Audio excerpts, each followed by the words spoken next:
धेरै मानिसहरू सोध्छन् धेरै पैसा कमाएपछि मात्र धनी बन्न सकिन्छ भनेर। तर वास्तविकता के हो भने धेरै कमाउने मानिसहरू पनि आर्थिक रूपले कमजोर हुन सक्छन् यदि उनीहरूलाई पैसा बचाउन र व्यवस्थापन गर्न आउँदैन भने। आज हामी यस्तो दुनियाँमा बाँचिरहेका छौँ जहाँ मानिसहरू आफ्नो भविष्यभन्दा बढी अरूलाई इम्प्रेस पार्न व्यस्त छौँ।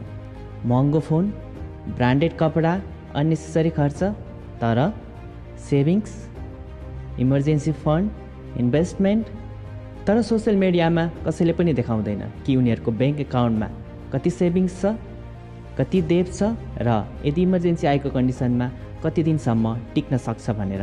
याद राख्नुहोस्, इन्कमले मान्छेलाई रिच देखाउँछ, तर सेभिङ्स र इन्भेस्टमेन्टले मात्र मानिसलाई वास्तवमै वेल्दी बनाउँछ। इन्कम गर्नु एउटा स्किल हो, तर इन्कमलाई बचाएर बढाउनु अर्को ठुलो स्किल हो। धनी मानिसहरूको एउटा कमन ह्याबिट हुन्छ, उनीहरू इमोसनले होइन डिसिप्लिनले पैसा खर्च गर्छन्। पहिला आफूलाई पे गर्छन्, भविष्यका लागि छुट्याउँछन् अनि मात्र खर्च गर्छन्।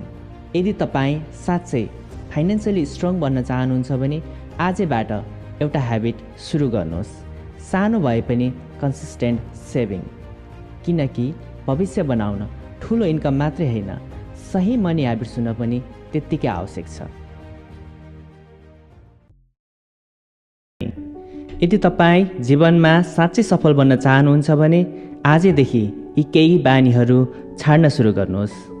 हरेक कुरा भोलि गर्छु भनेर टार्ने बानी, आफ्नो जीवन अरूसँग कम्पेयर गर्ने बानी, धेरै सोच्ने तर कहिले स्टार्ट नगर्ने बानी, अरूले के भन्छन् भनेर आफ्नै सपना दबाउने बानी र मोबाइलमा एकैछिनलाई भनेर पसेर घन्टौँ स्क्रोल गर्ने बानी। धेरै मानिसहरू सफल नहुनुको कारण प्रतिभा नहुनु होइन, गलत बानीहरू छोड्न नसक्नु हो। सत्य के हो भने सफल मानिसहरू फरक जन्मिएका हुँदैनन्, उनीहरूले आफूलाई कमजोर बनाउने बानीहरू नियन्त्रण गर्न सिकेका हुन्छन्।